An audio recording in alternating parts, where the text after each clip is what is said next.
Welcome, and thank you all for joining us for this special Global Voices program, Ukraine, the Search for Justice, with Oleksandra Matviichuk, the 2022 Nobel Peace Prize laureate. My name is Denise Jorgens, and I'm the Director of International House here at the University of Chicago. This past academic year, International House of Chicago celebrated an important milestone, our 90th anniversary. International House of Chicago was established by John D. Rockefeller Jr. in 1932. From the day International House opened its doors, our mission has been to promote cross-cultural understanding, mutual respect, and friendship among students and scholars, and on the part of the people of metropolitan Chicago and the broader communities that we serve toward individuals of all nations and backgrounds. Through the International House Student Life Experience and our internationally focused public programming, such as today's event, International House is dedicated to transforming people's lives for a better world. This mission is further extended through the work of the International Houses Worldwide Organization, which is currently a network of 16 houses on 4 continents. We invite you to join us during the remainder of the academic year for many of our other Global Voices performing arts and lecture programs. Information about all our internationally focused public programs is available on our website and on the literature table in the entryway. For today's program, we are pleased to collaborate with the Center for East European Russian Eurasian Studies, the Pozen Family Center for Human Rights, and CPOST, the Chicago Project on Security and Threats. On behalf of the Global International House community, I want to welcome you again and thank you for joining us. And now I'd like to invite Victoria Sherba, a Master of Public Policy student at the Harris School of Public Policy and a Global Program Fellow intern here at International House, to formally introduce our speakers and to begin today's program. Thank you all for joining us.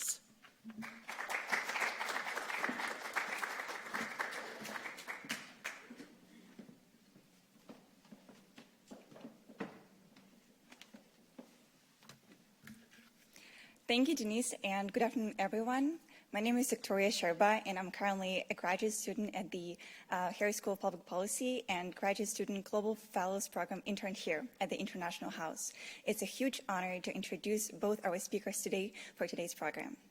Oleksandra Matviichuk is an extraordinary human rights activist, the 2022 Nobel Peace Prize laureate, and the head of the Kyiv-based Center for Civil Liberties.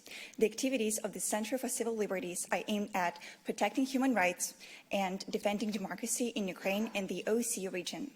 In February 2022, she, together with other partners, created the Tribunal for Putin initiative in order to document international crimes under the Rome Statute of the International Criminal Court to document in all regions of Ukraine all these violations which were committed by the Russian Federation. In 2016, she received the Democracy Defender Award for exclusive contribution to promoting democracy and human rights from mission to the OSCE. And in 2017, she became the first woman to participate in the Ukrainian Emerging Leaders Program at Stanford University.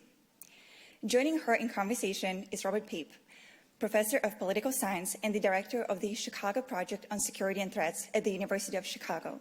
Specializing in international security affairs, he is considered to be one of the world's foremost experts on strategic air powers and terrorism studies. Professor Pape has advised major policymakers in Washington and served on the presidential campaign of Ron Paul and Barack Obama. We're so thankful that you could both be here today for this important conversation. I'd now like to invite Ms. Matviichuk to the podium for her opening remarks. It's a huge honor for me to address to this distinguished audience. I am a human rights lawyer and I have been applying the law to defend people and human dignity for many years. Now I'm in a situation when the law doesn't work. Russian troops are deliberately shelling residential buildings, schools, churches, museums and hospitals. They are taking evacuation corridors. They're torturing people in infiltration camps. They are forcibly taking Ukrainian children to Russia. They ban Ukrainian language and culture. They are abducting, robbing, raping, and killing civilians in the occupied territories. And the entire UN system of peace and security can't stop this. Since large-scale invasion started, we faced with unprecedented amount of crimes. And that is why we united our efforts with dozens of regional organizations.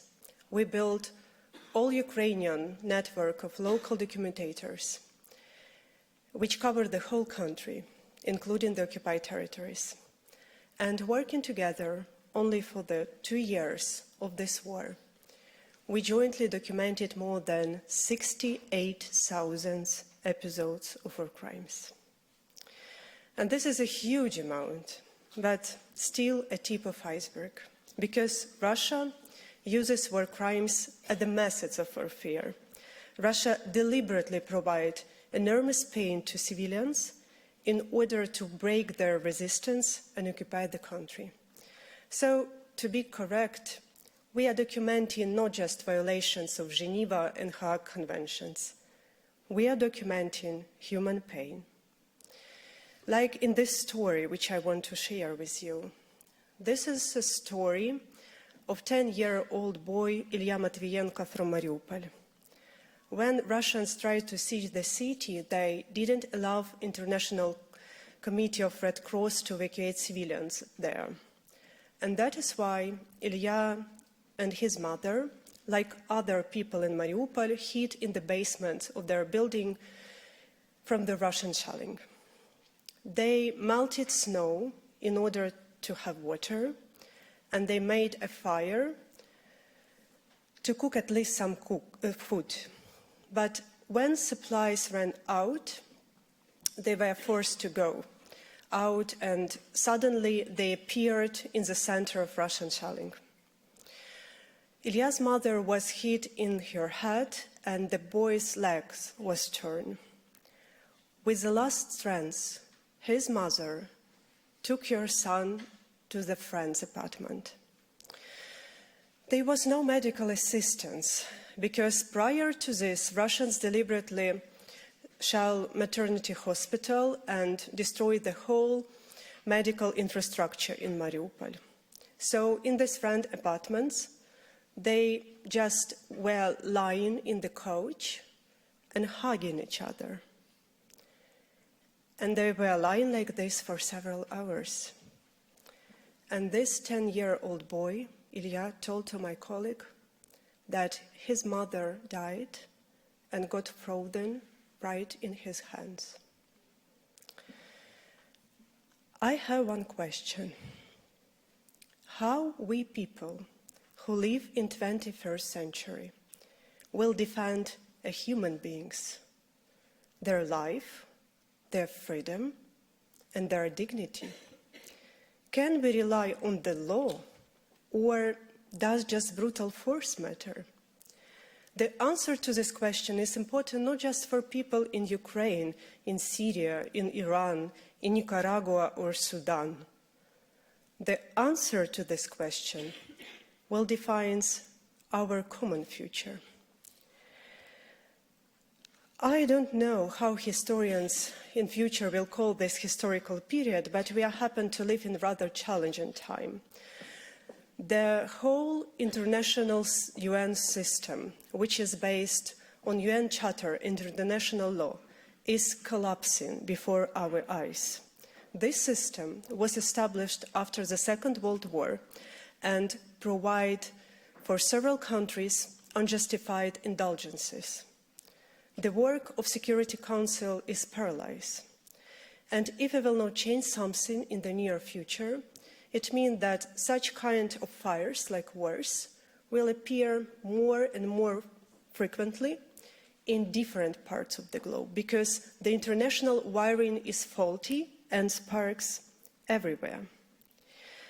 I live in Kyiv, and my native city is constantly being shelled not just by Russian rockets, but also by Iranian drones. Syria votes for Russia in UN General Assembly. North Korea provides Russia with more than 1 million artillery shells. China helps Russia to bypass the sanctions and to import technologies critical to warfare. All these regimes which captured power in their countries have one common feature. They have this common understanding of what human being is. And now we are dealing with the formation of the whole authoritarian bloc. Authoritarian regimes always deprive people in their rights and freedoms. They see people like objects of their control. Democracies, in opposite, they work to expand the space for rights and freedom. And there is no way to negotiate it, because the existence of free world always provides a threat to dictators to lose their power. And this is very visible when we speak about Russian war against Ukraine, because this is not just a war between two states. This is a war between two systems, authoritarianism and democracy. And with this war, Putin not just tried to punish Ukrainian people for our democratic choice, which we made 10 years ago during the Revolution of Dignity, when millions of people stood up their voice against corrupt authoritarian regime and bravely demonstrated just for a chance to build a country where the rights of everybody are protected, government is accountable, judiciary is independent, and police do not beat students who are peacefully demonstrating. And we paid a high price for this, because more than 100 peaceful protesters were brutally gunned down in the center of Kyiv. Putin also tried to convince the entire world that democracy, rule of law, and human rights are fake values, because they couldn't protect anyone during the war. Putin tried to convince that country with a strong military potential and nuclear weapon can break international order, can dictate its rules to entire international community, and even forcibly change internationally recognized borders. And if Putin succeeds, it will encourage other authoritarian leaders in the world to do the same. The international system of peace and security is not working. It means that even democratic countries will be forced to invest their money not in education, healthcare, business development, not in solving global problems like climate change or social inequality, but in weapons. We will witness an emergence of a number of nuclear states. We will see the increasing a new army which will be robotical. We will see new weapons of mass destructions. If Putin succeeds and this scenario comes true, we can find ourselves in a world which will be dangerous for everyone without any exception. I would like to leave the last several minutes of my remarks for the battle which we are doing together with colleagues in the legal field. Because while I'm talking that the law doesn't work, I do believe that it's temporary. And the main problem which we face that the war turned people into the numbers, because the scale of war crimes grows so large that it becomes impossible to recognize all the stories. But I will tell you one. This is a story of 62-year-old Oleksandr. He was killed by Russian military near his house. He was unarmed. He was ordinary civilian. You can ask me why Russians killed ordinary civilians near his house. The only answer is because they could.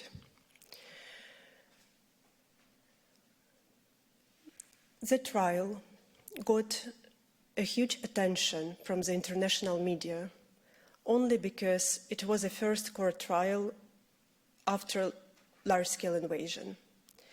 And I also heard his wife spoken to the judge on this trial. His wife, Katerina, shared that her husband was an ordinary farmer, but he was her whole universe, and she lost everything. So, just to understand, people are not numbers, and only justice can return people their names. And this is our job. We document war crimes in order sooner or later all Russians who commit these crimes by their own hands, as well as Putin and top political leadership and high military command of Russian state, will be held accountable. We have an ambitious goal and obligation to provide justice to all people affected by this war, regardless who they are, their social position, the type of crime they endured, and whether or not media or international organizations are interested in their case. Because life of each person matters. And when we received the Nobel Peace Prize, it's opened a door for us to the rooms where political decisions are taking place. So I very regularly travel to different countries and meet presidents, top political leadership, members of parliaments, members of governments. And what I see one problem which is based in head and probably in heart.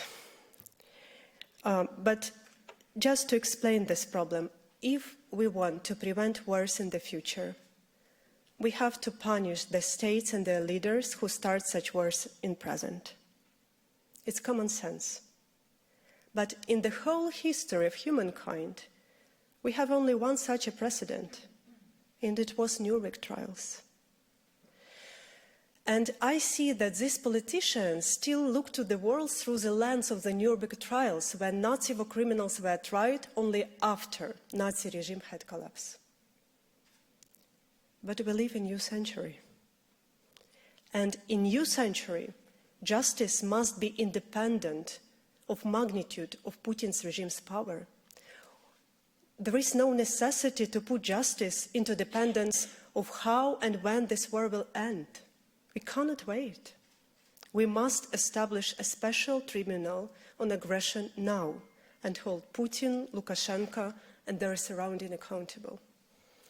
We have multiple brilliant conventions, declarations, and a lot of good words in our constitutions, but this thesis that all lives matter, we have to put it into practice. And why I'm here talking to you? Because it's not just a Ukrainian problem. Unpunished evil grows. Russian troops commit horrible war crimes in Chechnya, in Moldova, in Georgia, in Mali, in Libya, in Syria, in other countries of the world. They have never been punished. They believe they can do whatever they want. If we don't be able to stop Putin in Ukraine, he will go further. So we are fighting for justice, not just for Ukrainians, not just for people from other countries who have already suffered from Russian war crimes. We are trying to prevent a next Russian attack to a next nation. Thank you.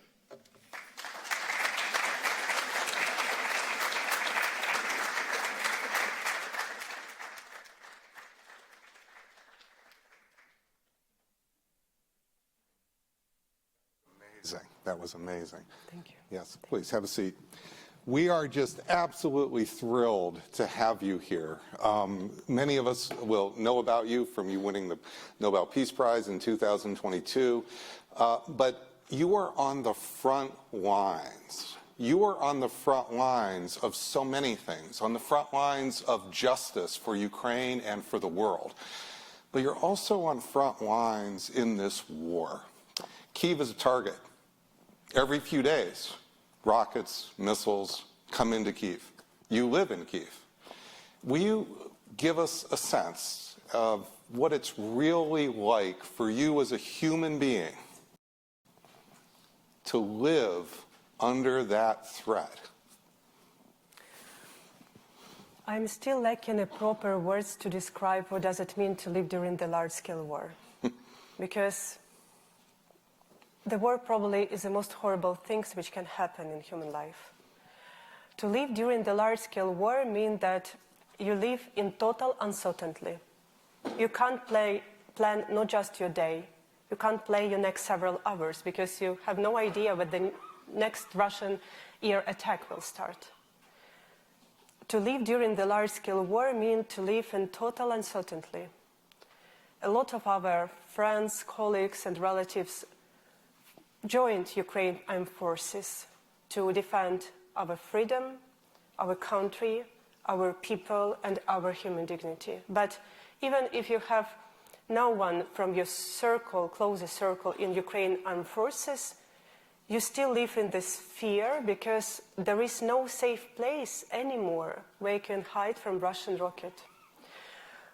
Before our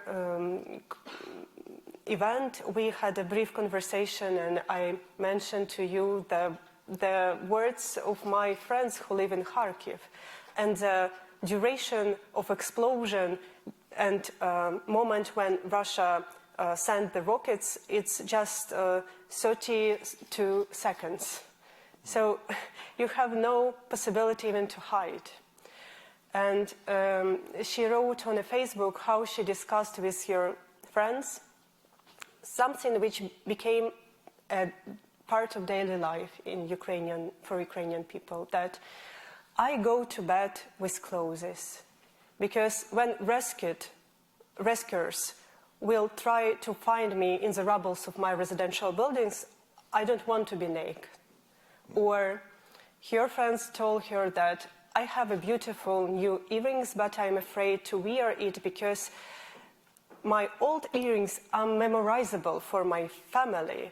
And if something bad happened with me, I want them to identify me quickly.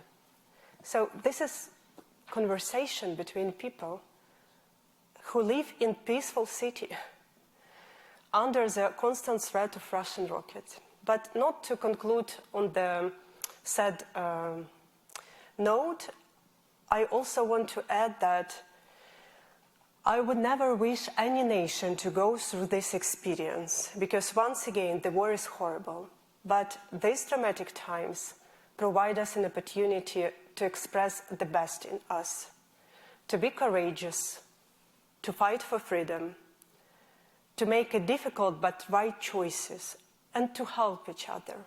Because only when you help each other, when you sacrifice your life for others whom you never met before, in this moment, you are constantly aware what does it mean to be a human.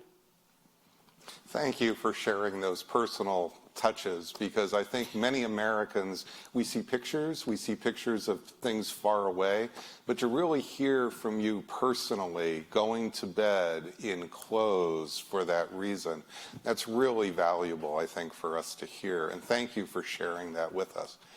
You're also on the front lines of justice, so I want to talk to you about this, but also want to just recall for the audience that you have been documenting Russian war crimes now for almost 10 years. So you did this very important report, Peninsula of Fear, in 2015, which if any of you have not seen it on the website, you should go to her website, Peninsula of Fear. I think they will really be astounded at the precision with which You documented those political persecutions, and then you have continued that, of course, up until this day, as you said in your talk.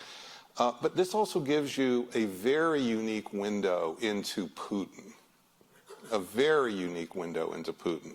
So we hear many commentators talking about Putin's goals and aspirations or not, but you really are on that front line and documenting it in ways that even few people in Ukraine will have documented that way. Can you just speak to us about what you've learned about Putin and Putin's goals through that truly amazing experience you and your center have been through? Probably I will answer to this complex question with two remarks. First, this is not a war of one person. Unfortunately, majority of Russians supported this war, or at least are indifferent what's going on behalf of their country. Because Putin governed his country not just with repressions and censorship, but with a special social contract between Kremlin's elite and majority of Russian people. And the problem is that this social contract is based on so-called Russian glory. And unfortunately, the majority of Russian people still see their glory in a forcible restoration of Russian empire. And empire has a center, but has no borders. That is why, if we don't stop Putin in Ukraine, he will go further. According to Ukraine, and this is my second remark, Putin clearly indicated his goal in this Tucker Carlson interview, when he told that Ukrainians do not exist, that Ukrainians are the same nation as Russians. And for 10 years, we document how these words converted in horrible practice on the ground. Because Russian troops deliberately exterminate active local people, mayors, priests, children writers, musicians, any active people of community. They ban Ukrainian language and history and deliberately destroy Ukrainian cultural heritage. They forcibly deported Ukrainian children to Russia in order to bring them up as Russians. This is a genocidal war. And as a lawyer, I know that genocide is a crime of crimes, and this is very difficult to prove this in international court. But from the common sense, if you want partially or totally destroy some national group, there is no necessity for you to kill all representatives. You can forcibly change their identity, and the entire national group will disappear. And what worried me the most, because now we have this conversation while Russia is preparing for a new massive attack, when 40% of Russian budget, and this is only an official number, will go to military expenses. And when military support to Ukraine in the United States is blocked, and we have no weapons to defend ourselves. We are ready to fight, but it's very difficult to do with the bare hands. And my worry is that if we will not change this immediately, we can reach the situation when even the severe skeptics will have no doubt that there is a genocide. But it will be too late for us.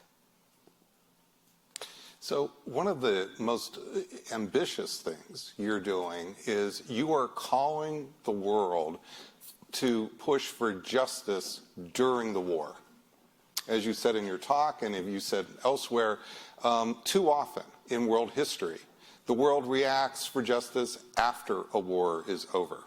That includes also documentation of war crimes and so forth, but what you're doing is you are really challenging the world to achieve justice now, during the war, and then you're also documenting those war crimes now under the pressure of a war.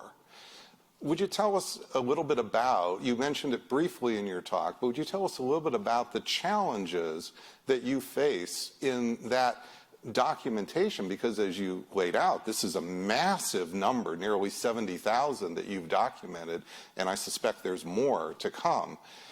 And what does that mean in terms of challenges, the dangers you face in terms of doing this during a war? I will answer this question, but before I will focus why it's so important to do justice during the war. Because when people speak about justice, they think that justice has impact to the past, because they hold accountable those who commit international crimes, and have impact to the future, because when you punish those who commit horrible atrocities, you send a message to future that if you commit something like this, you will be also punished. But justice have a huge impact to present. What do I mean? I interviewed hundreds of people who survived Russian captivity. They told me that they were beaten, raped, smashed into wooden boxes, their fingers were cut, their nails were torn away, their nails were drilled. They were compelled to write with their own blood. One woman told me how her eye was dug out with a spoon.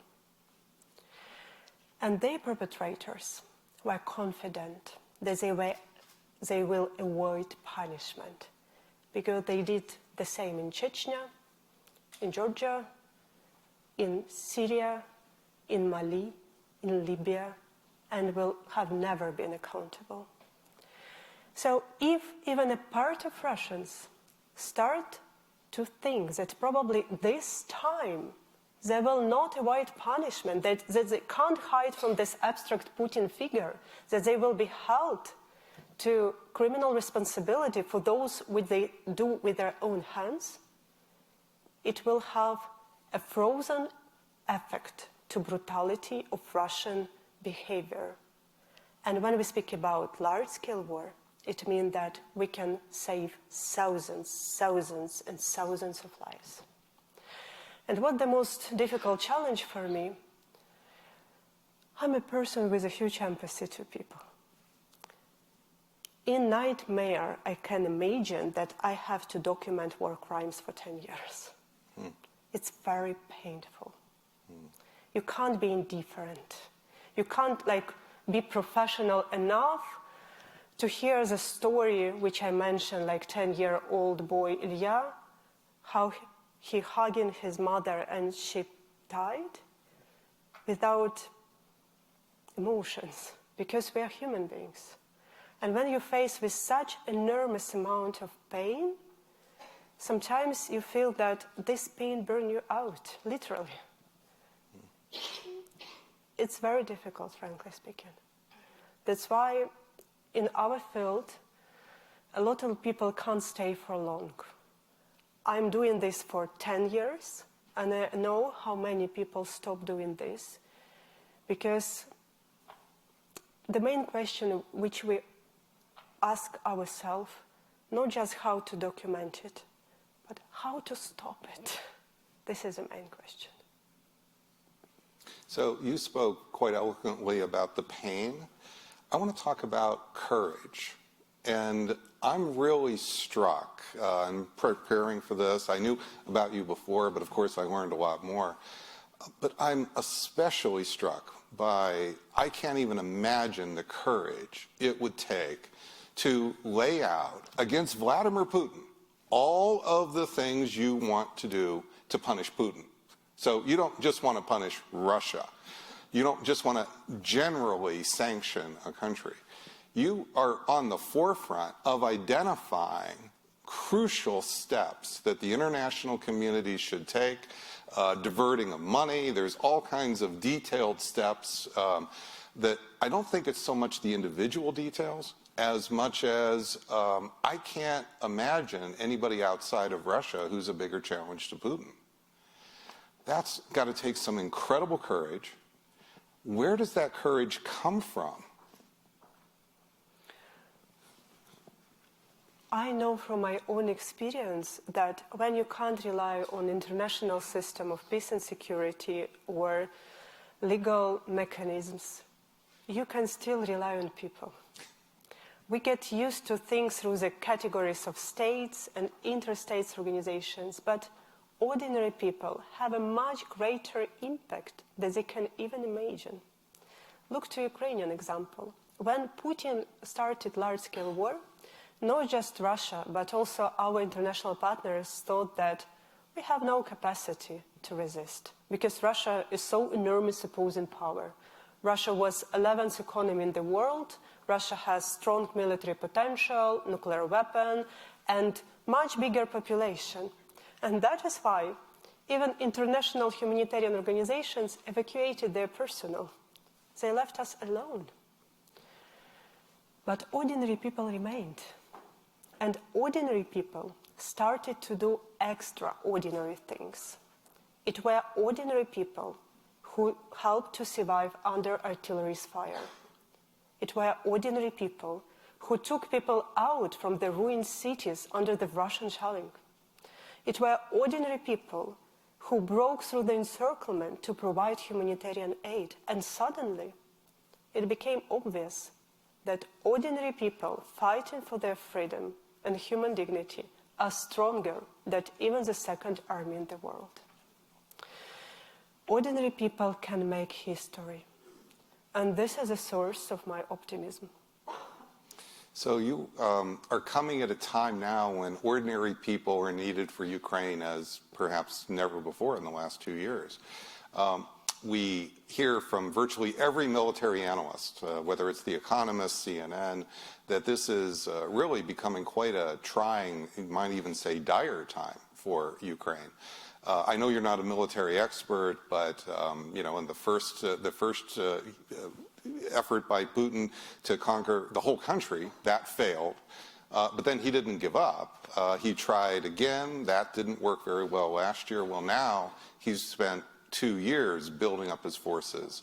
He has nearly 500,000 troops in 20% of the country that he occupies. This is really quite a serious year for Ukraine.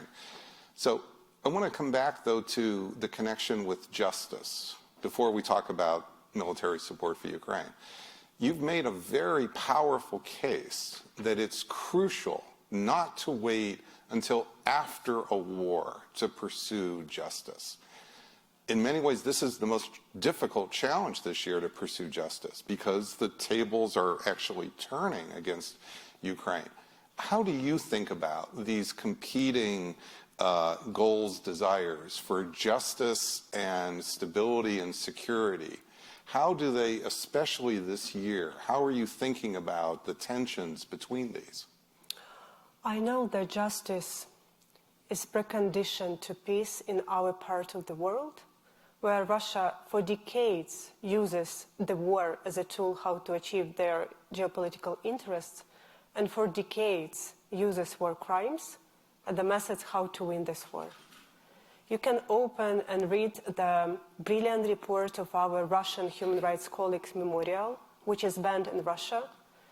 And I have to mention that just 3 weeks ago, the head of Human Rights Center Memorial was jailed. This is my friend and colleague with whom we received the Nobel Peace Prize in 2022. And they show the pattern that this is the same tactics which Russia used for decades. And we have the totally destroyed Mariupol because before international community closed their eyes how Russia destroyed the 500,000 city Grozny in Chechnya, how Russia bombarded civilians in Aleppo. So this is a circle of impunity which we have to break. And returning to your question, I'm sorry, I lost the point. Well, I'm trying to understand the trade-offs you see between pursuing justice this year. I return. Another way to put it, if you don't mind, is this particular year, put aside the military issues, what would you like to see achieved for justice in 2024? I remember to myself what I want to say, that some people make this statement that you have to choose justice or peace. Once again, justice is precondition to peace, because these people who think that it's different issues, they don't understand what peace is about. Because peace doesn't come when country which was invaded stop fighting. That's not peace. That's occupation. And occupation is horrible. Occupation is just another forms of the war. I know what I'm saying about because I'm doing this human rights work for 10 years, and I know that people who live in occupation, they live in gray zone. They have no tools how to defend their rights, their freedom, their property, their lives, and their beloved ones. And Russians are doing this with people under occupation because they have never been punished. And this become a pattern of their behavior. It's become a part of Russian culture. For me, Russian culture is not Dostoevsky Russian ballet. For me, Russian culture is torture and rape people in Bucha. Because culture in a broader meaning is a widespread patterns which is ingrained in the concrete society. And probably I will share with you one story. The story of Volodymyr Vakulenko. He was a child writer and he lived in Kharkiv region. He wrote beautiful stories for children, and entire generation of Ukrainian children brought up on his book. But during Russian occupation, he disappeared. His family hoped to the last that he is alive, and like thousands of other Ukrainian civilians are in Russian captivity. But when Ukrainian forces released Kharkiv region, we found mass graves near forest of Izum, where men, women, and children were buried. And in the grave with number 319, it was unidentified grave. We found the body of this children writer, Volodymyr Vakulenko. When I say that Russians do it only because they can, I say that because we have never demonstrated them justice.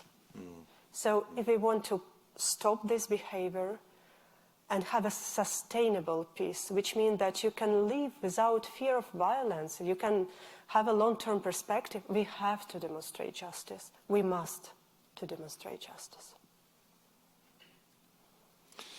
Would you tell us, shifting more to the international community, would you tell us your views about how the support for Ukraine has changed over the last few years? Obviously, there's Europe, there's the United States, there's other parts of the international community, there's the UN. But as you look out, how would you just sort of give us the big picture you see about how the international community, the relationship to Ukraine, has changed? This war started not in February 2022, but in February 2014, when Ukraine obtained a chance for the quick democratic transition after the collapse of the authoritarian regime due to Revolution of Dignity. And in order to stop us on this way, Russia invaded. Russia occupied Crimea, part of Luhansk and Donetsk region, and 2 years ago extended this war to the large-scale war. Because Putin is not afraid of NATO. Putin is afraid of the idea of freedom, which came closer to Russian border. And in 2014, when Russia invaded, the developed democracies failed test because they didn't pay attention what's going on in Ukraine. I know this because I sent numerous reports about horrible atrocities in occupied territories to UN, to Council of Europe, to OSCE, to European Union. But nothing was changed. Nobody was hear us. And that is why such behavior encouraged Putin to go further, and now we have a large-scale war. What is interesting in this situation, that before people in Ukraine and our colleagues, human rights defenders in Syria or in Iran or in Myanmar had this illusion that all our problems is only because we have the world attention. And when we get this attention, we can solve the problem. But Ukraine is a bright example. The situation is much more worse. Because even when we got attention after 24 of February 2022, we can't stop these atrocities. So it means that we have to do something with the international system. But I will return to your question. Now we're losing attention of the world. And I ask to myself, remembering how we sent mobile groups to Bucha, Irpin, Matviichuk, Vorzel, and other cities and settlements of Kyiv region. Because when Russian troops started to circle Kyiv, I was in Kyiv. I refused to evacuate with a part of our team.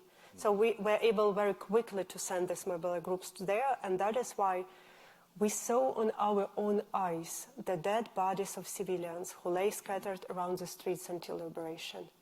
We found the dead bodies of civilians in the gardens of their own households. We found dead bodies of civilians, men and women and children, with their hands tied under their backs in the mass graves. We found the dead bodies of civilians in civilian cars, while the whole families tried to escape from the dangerous zone, but Russians deliberately shelling them. So I asked to myself, if Russians have committed these horrible things when the whole world was watching, what the hell is awaiting for us when we lose your attention? So as you undoubtedly know, America's going through a big debate on Ukraine. The part that is more isolationist, they make an argument, and I'd just like to hear your thoughts on this argument. They say, well, you know, what we really want to do is, we're not really anti-Ukraine. What we want to do is just stop the war. Killing is bad, and therefore, if we can just stop the war, even if that means Putin controls most of Ukraine, this will be better for Ukrainians. That Ukrainians will be thanking us, essentially. And given that much of what you're, and forgive me if I kind of preempt a little bit of your thoughts here, but given that what I've read in all your reports are the atrocities that Russians have committed after occupation, can you just give us a bit more of your sense about whether ending a war, giving, if that means giving big hunks of, I'm just going to be crude, Ukraine to Putin, is that really going to make life better for the average Ukrainian? This claims that Ukraine have to give up a part of territory and satisfies Putin's imperialist ambition is not just wrong, it's immoral. Because let's be honest and name the things what they are.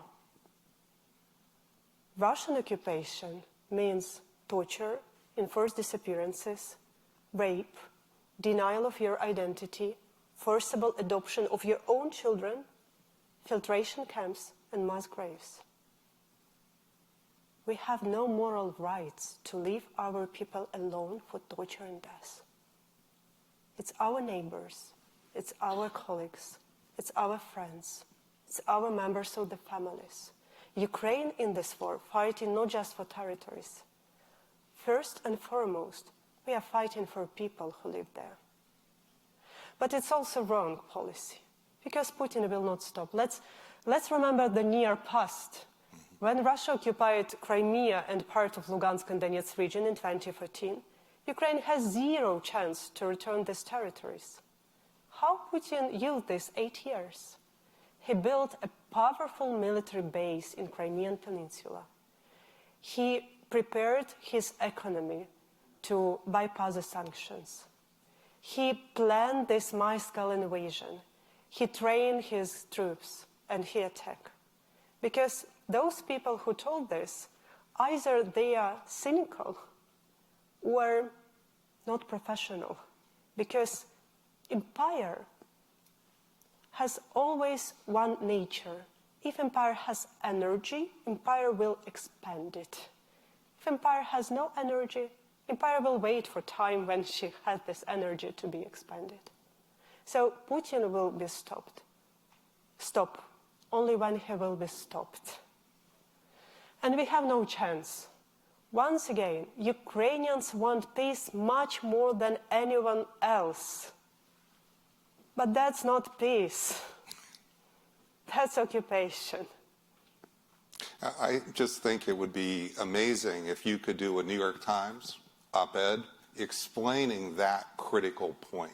Because I don't think much that never comes up in the debate. The debate is from the side that wants to, quote, end the war. They're doing Ukrainians a favor, and they're not taking your work seriously into account, that what that would mean is Putin's control, Putin's occupation, and Putin's atrocities. And I think that would be do more than anything else to actually change the dynamic. But let me talk a little bit more, because my time's running out, and we've got to open it up to the crowd. So I want to talk a little bit more about American politics, a little more in detail here. I'd like to, and this will be my last question, so people should start coming up to the microphone. I would like to get a sense, as you know, we're heading into a very crucial election in November. I'm sure you're quite worried about what's going to happen just in the next few months. But could you give us a sense of how you think about the consequences of the American election and what this means for Ukraine and for freedom? I will start to express my sincere gratitude to people in the United States of America for your support and for your solidarity for Ukrainian people in this dramatic time of our history. We survived because of you. Thank you. Thank you. We are very grateful. The problem is that we need support more. And this package, which is stuck in Congress, is urgently needed. So if you ask me what you can do, please write to your congressman and demand from them to unblock this package. When you ask me why you have to do this, because you people in the United States of America, not in Ukraine. I'm not a politician. I'm a human rights lawyer. So my answer probably will be naive, but I will tell you, because we are all human. Because we are fighting for a freedom which have no limitation in national borders. Because only spread of freedom make our world safer. Because we have so much failures with the freedom in different parts of the world that we need success of Ukraine. Not just for Ukraine. This year, not only people in the United States, but in 84 countries will go to elections. But don't be in illusion. 80% of people in the world, they live in non-free or partially free society. This means that you are exception.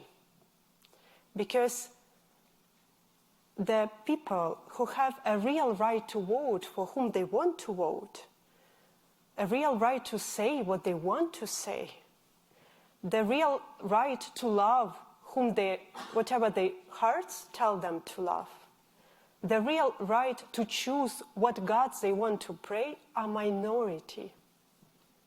It's just 20%. We are losing freedom in the world. It's not just a problem of some country.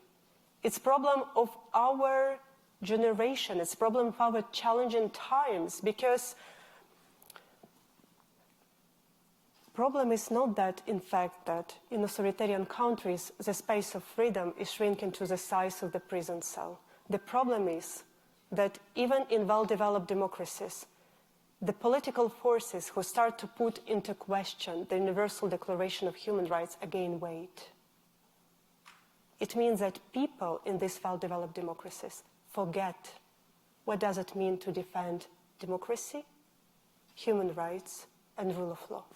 It means that people in well-developed democracies can lose this system, which now they're taking for granted. Terrific. Well, we've already got a line here, so please, we want to get everybody the question if we can. So please. Hi. Thank you for being here. My name is Marko Soproniuk. I was born in Chernihiv. I'm a Ukrainian American. I'm a student here at the University of Chicago, and I'm also the treasurer of the Kyiv Mohila Foundation of America.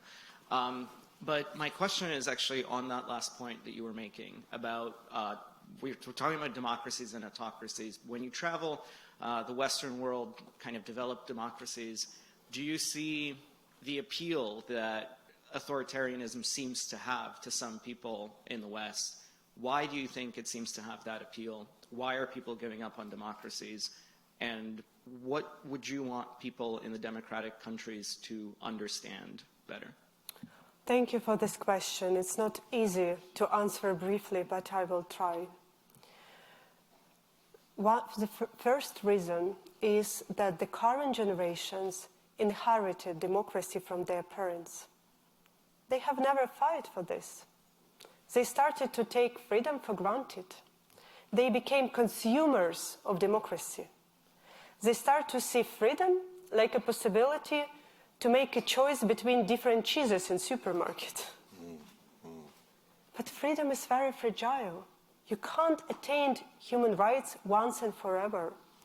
Several months ago in New York, I was on a panel with a woman. This woman was a former minister of gender equality in Iran. Can you imagine, knowing what's going on in Iran, especially with the women's rights, that some time ago they have a woman who has the post of Minister of Gender Equality? It shows that freedom can disappear much more quicker than we can even imagine. This is first reason. And second reason, which I want to mention, just for the limits of time, and stop on this. We are living in changing eras. I remember when I go to school, I have no idea that I will Google something, or I will have access to internet, or even here in podium, I always bring a smartphone with me, so that I will become not Homo sapiens, but sapiens with a smartphone. This means that environment changing very rapidly.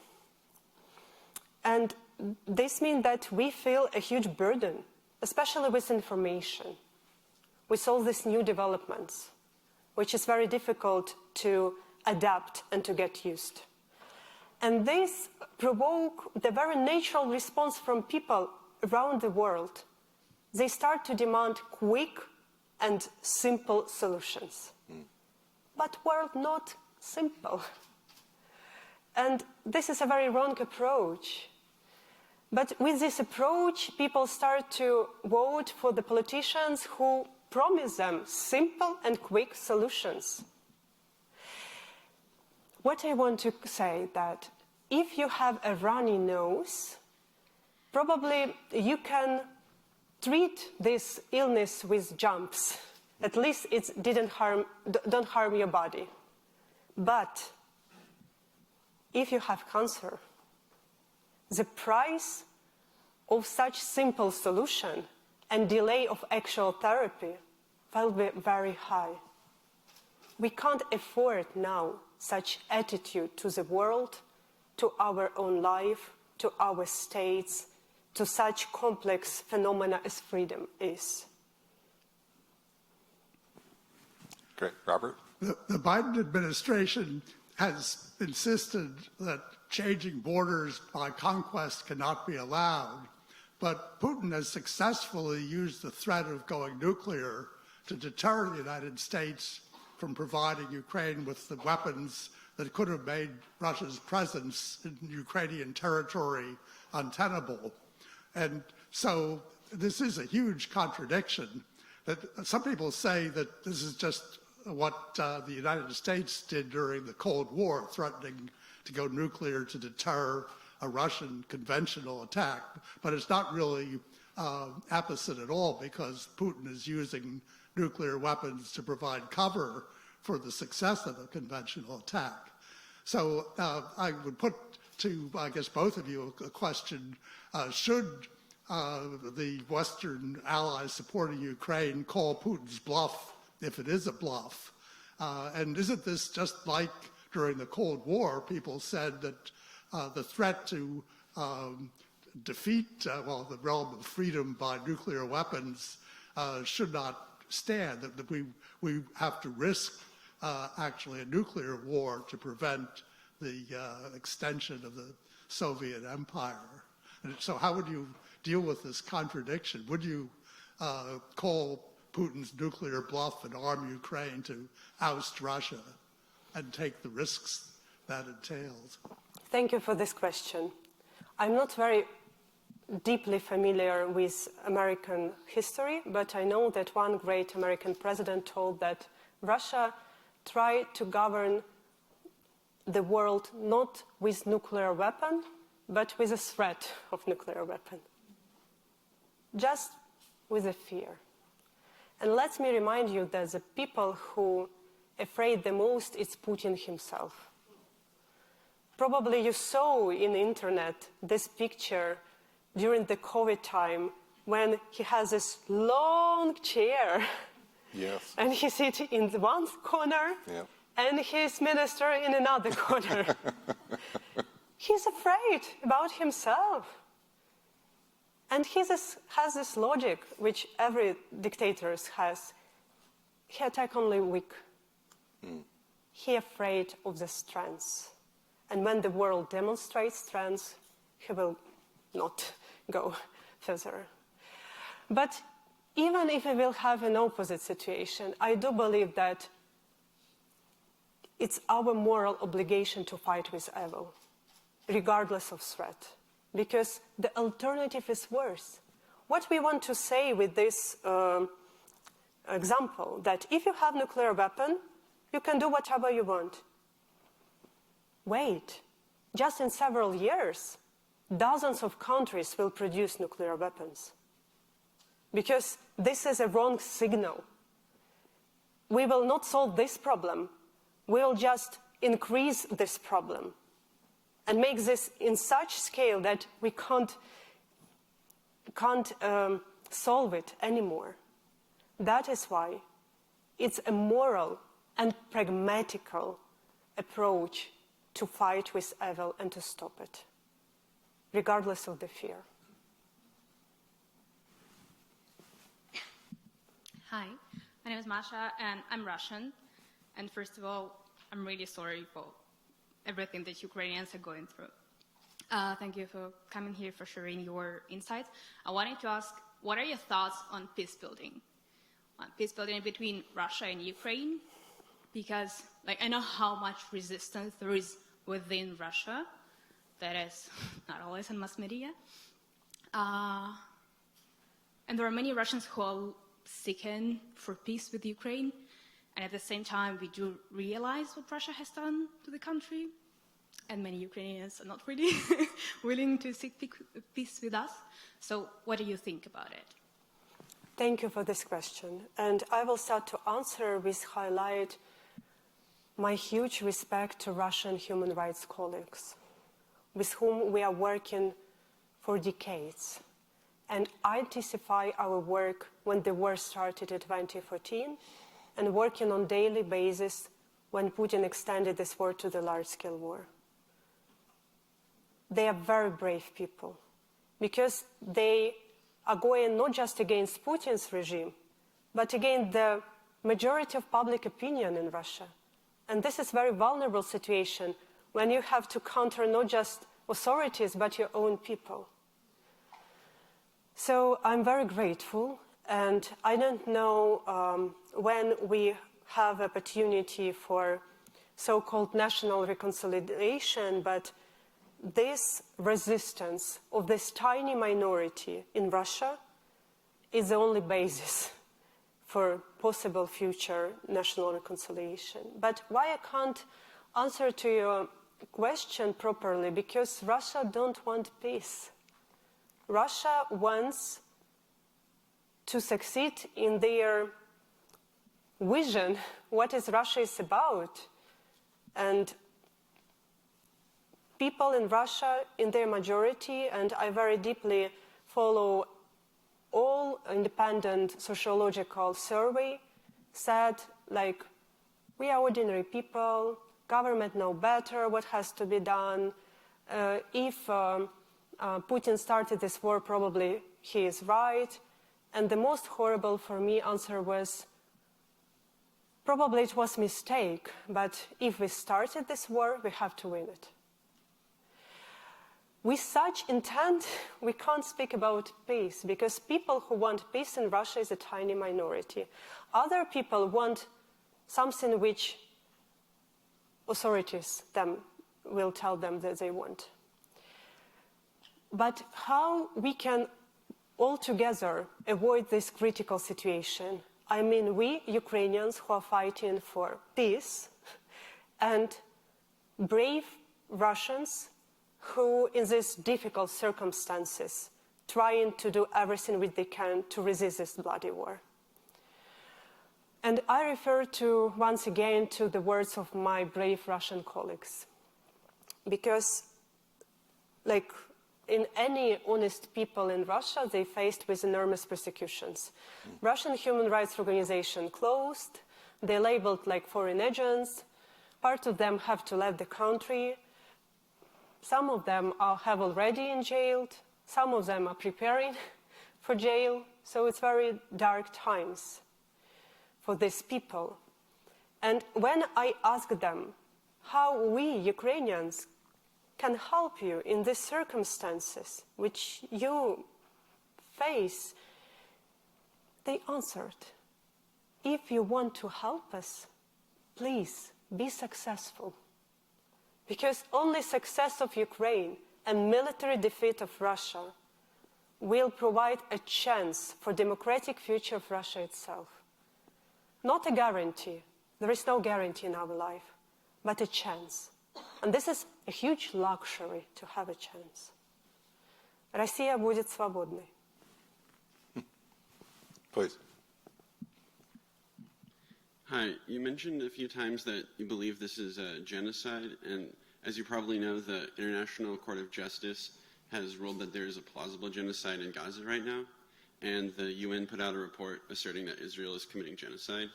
But President Zelensky has repeatedly supported Israel in its war on Gaza and said that Israel should go beyond laws and that there are no rules. So I was wondering if you have any insight as to why do you think Zelensky has been so supportive of Israel and its war crimes and genocide in Gaza? Thanks. First of all, I would like to express my private solidarity with people who are suffering in this bloody war in the Middle East. It's horrible what's going on. It's horrible starting from the 7th of October, and it lasting till now. And I know that people, when they look to this problem, and they always try to evaluate this difficult situation from the criteria who you are support. And I think that we lack people who support humanity. It's not abstract words. I mean that we lack international system of peace and security who can interfere into this situation, who can protect people, who can provide security for both and people from both states. It means that we are all in huge trouble because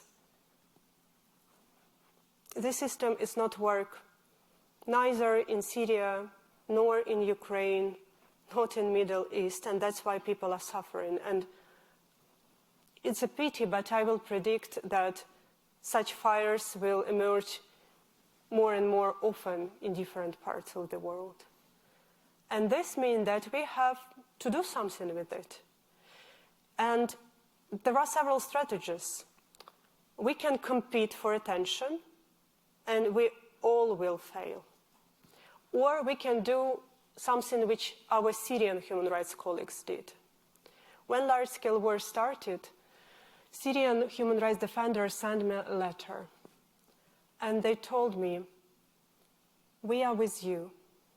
We know what war is about. Please tell us, what do you need to achieve justice? We'll do everything which we can because your fight is our fight.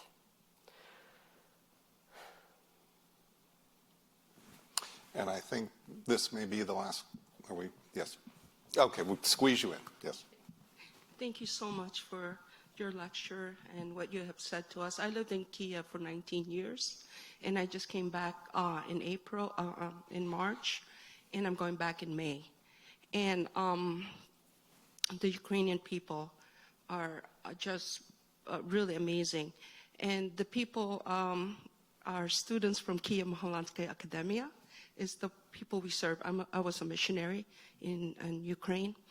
And what they told me, many of them can leave the country, but what they told me was, they can't kill all of us. So the spirit of the students there just breaks my heart, so I keep coming back to help them. My question is, what advice can I give for these young people living there who are not only just hide in the metro when the air raid comes or go in their basement, what can they practically do for justice in Ukraine now, living in Ukraine? And as I go visit them, what advice can I give them?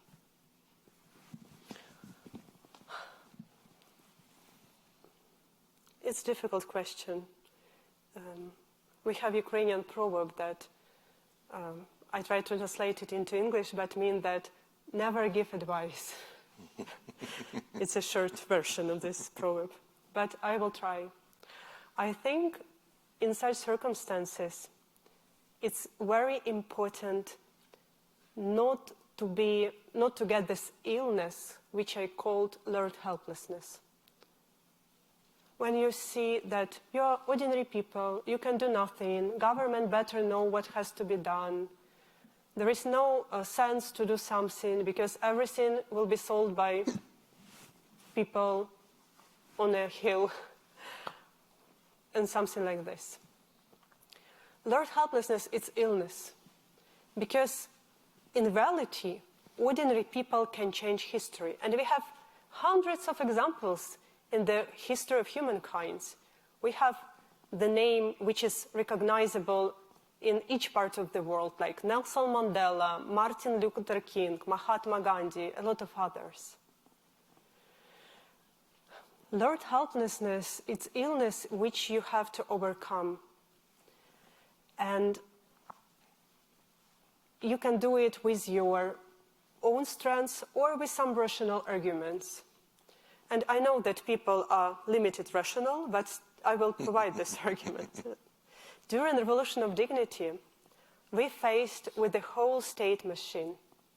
Paramilitary group Titushki cooperated with prosecutors. Prosecutors cooperated with courts. The former president, former government, security services, the majority of parliament were against peaceful protests. They want to liquidate us physically. And in the circumstances, it was so easy to say what we can do when the law doesn't work and stop fighting. And our experience as Euromaidan SOS initiative showed that we united thousands of people to provide legal assistance. And our people fought very honestly for each people, for each procedures measures. And suddenly we start to work not on legal but on symbolical level. On level where ideas and senses are merged. And the main sense which we created during the Revolution of Dignity was that there is no guarantee in your life. You can be persecuted, you can be beaten, you can be tortured, you can be arrested, you can even be killed. But there are people who will fight for you, who will never leave you alone, who will do their best to release you, and if they can't, they will take care about your family. And this understanding provides people a courage to overcome the fear. And parallel, and I will finish with this, Ukrainian artists made a beautiful posters. It was drop. And the title was, "We are drop in the ocean," which means, yes, we are drop. We are not gods. We are ordinary human beings. But all together we are ocean, and all together we can completely change reality. And once more meaning. Yes, we are human beings. And with our own efforts, we can't change this war. But without our own efforts, nothing will be changed. Great. Can we have one more? Yeah, so we're going to be brief. We're going to get one more in, and then we're going to... I promise it'll be good. Thank you, Professor Pape, for letting me slip in with another question. Thank you, Oleksandra, for coming. I was just wondering regarding Emmanuel Macron's recent remarks about potentially sending troops into Ukraine. Yeah. Whether you personally or speaking for the Vox Populi, people in Ukraine or you specifically think that this is desirable, would be expedient for Ukraine if NATO soldiers were to go into Ukraine? Thank you. Great. I met with President Macron personally, and he proposed, and his idea from the boots of the ground is not about NATO. It's about concrete countries who join this coalition. And I told him that I'm grateful that he broke this political taboo to discuss this. We will see what will be in the near future. We Ukrainians rely on our own shoulders. We are grateful for any kind of support, but for this moment, we urgently need weapons. And for us, it's very difficult to imagine that some rescuers will appear in our territories. We will welcome them, but it's life. Yeah. So we need weapons urgently to be able to defend ourselves. Well, and I just want to say thank you for inspiring us today. Thank you for your courage. It is crucial that liberalism continue. It's crucial that we fight on the front lines with you. And your presence here today has truly inspired all of us in this room. Thank you, Alex. Thank you very much.